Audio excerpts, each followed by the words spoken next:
সবাই কেমন আছো? আশা করছি সবাই ভালো আছো। আমার আবার একটা নতুন ভিডিও নিয়ে চলে এসেছি। আজকে যাচ্ছি মার বাড়িতে, প্রায় 1.5 মাস পর মায়ের বাড়িতে যাচ্ছি। অনেক দিন পর, বিয়ের পর ছিলাম কটা দিন, তখন অষ্টমঙ্গলা ছিল, অনেক কিছুই নিয়মকানুন ছিল। তারপর সে আবার যাচ্ছি, এই মিষ্টি নিলাম, মিষ্টি নিয়ে একদম সোজা বাড়ি।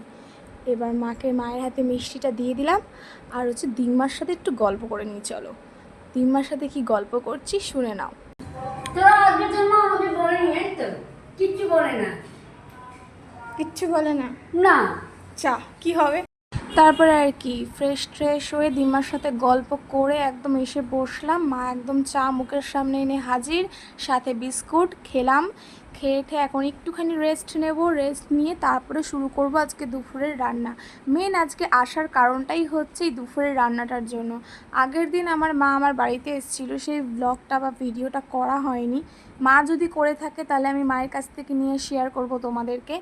তখন মা, আমি যে চিকেন রান্না করেছিলাম, মা খুব ভালো খেয়েছিল। এবার রাতের বেলা যেহেতু করেছিলাম, মার আবার ফেরার ব্যাপার ছিল, রাতের বেলা ঝড় বৃষ্টি শুরু হয়ে গেছিলো, তার জন্য আমি চিকেনটা বলেছিলাম মা নেক্সট বার তোমার কাছে গিয়ে রান্না করবো। তারপর মা বললো ঠিক আছে চল তাহলে কালকেই চলে আয়।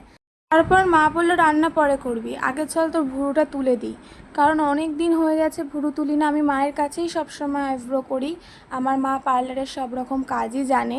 এবার বাইরে কারোর কাছে তুলি না, আমার ভীষণ ব্যথা লাগে। এবার বাইরে তুললে পরে তো সেভাবে আমাকে তুলে দেবে না, মায়ের কাছে যে আবদারটা আমি পাবো, তার জন্য মায়ের কাছে ভুরুটা তুলে নিলাম। তুলে নিয়ে তারপর রান্নার সমস্ত কাজ শুরু করে দিলাম। মা বলেছিল যে আমি কাটাকুটিগুলো তোকে করে দিচ্ছি দে, কিন্তু আমি বললাম না মা থাক, আমি করে নিচ্ছি, তুমি বাকি কাজগুলো কমপ্লিট করে নাও। তারপরে আলু কেটে নিলাম, আমি ছোট সাইজের একটুখানি আলুগুলোকে কেটেছি। আলুগুলোর সাইজ অনেকটাই বড় ছিল, তার জন্য ছোটো করে কেটেছি, তাতে মাংসটা খেতে বেশ ভালো লাগবে। মাংসের পিসটা মিডিয়ামের থেকেও ছোট করা হয়েছে পিসটা। সাথে পেঁয়াজ কুচি অনেকটা বেশি করে, পেঁয়াজ প্রায় 1 কেজি পেঁয়াজ হলে পরে, মানে হাফ, প্রায় 750 মতন পেঁয়াজ আমি নিয়েছি। পেঁয়াজ অনেকটাই লাগে এই মাংসটা রান্না করতে গেলে, কোনো একদিন মাংসটা রান্না করে দেখাবো তোমাদেরকে। সাথে টমেটো নিয়ে নিয়েছি, টমেটো তো এই রান্নাটাতে লাগবে সামান্য, খুব একটা বেশি না, খুব একটা বেশি হলে টক হয়ে যাবে, তার জন্য। সাথে নিয়ে নিয়েছি কাঁচা লঙ্কা, রসুন, আদা, এগুলো মা পেস্ট করে দেবে, বাকিটা আমি রান্নাবান্না সব শুরু করে দেবো। এরপর আস্তে আস্তে আমার বিয়ের সমস্ত ভিডিওগুলো তোমাদের সাথে শেয়ার করব।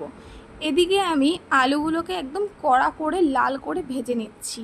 আমি তো একদম যে কোনো রান্নার আলু কড়া করেই আমি ভাজি, তাই জন্য মাংসের আলু তো আমি কড়া করে ভাজবো। আলুগুলো ভাজা হয়ে গেলে তারপর একটু চিকেনটাকে ভেজে নেবো। একটু ভেজে মাংসটা না করলে না মাংসের একটা আস্তা গন্ধ ছাড়ে। দেখি কেমন মাংস রান্না করছিস তুই। এই হাতটা সরা একটু।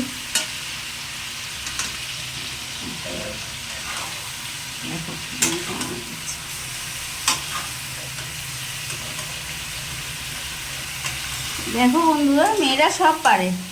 যেই মেয়ে আমার 2 মাস আগে রান্না বান্না কিছুই করতে পারতো না, সেই মেয়ে আজকে রান্না করছে। হ্যাঁ, মায়ের কথাটা সত্যি, আমি একটা রান্নাও করতে পারতাম না, মানে আমি গ্লাসে জল ভরে টুকুনি আমি খেতাম না। জল দরকার হলে মা করে চিল্লাতাম, মা মুখের সামনে জল এনে হাজির হতো। সেই মেয়ে আজকে ঘরের সমস্ত কাজ বাজ রান্না বান্না সবই আমি করছি। চলো এবার এসব কথা থাক, চটপট করে রান্নাটা কমপ্লিট করে নিয়ে খাওয়া দাওয়াটা শুরু করে ফেলি। এখানে আমি এখন সবার জন্য খাবার বাড়ছি, পোলাও আর চিকেন কষা, সাথে হচ্ছে স্যালাড সাজানোটা কীরকম হয়েছে তোমরা সবাই কমেন্ট করে জানিও। আর হচ্ছে সবার জন্য খাবার বেড়ে খেতে বসে পড়ছি। খাওয়া দাওয়াটা সেরে ফেলি, আবার দেখা হচ্ছে নতুন কোনো একটা ভিডিওতে। সবাই আমার ভিডিওটা ভালো লাগলে like, comment, share and subscribe করে দেবে। টাটা।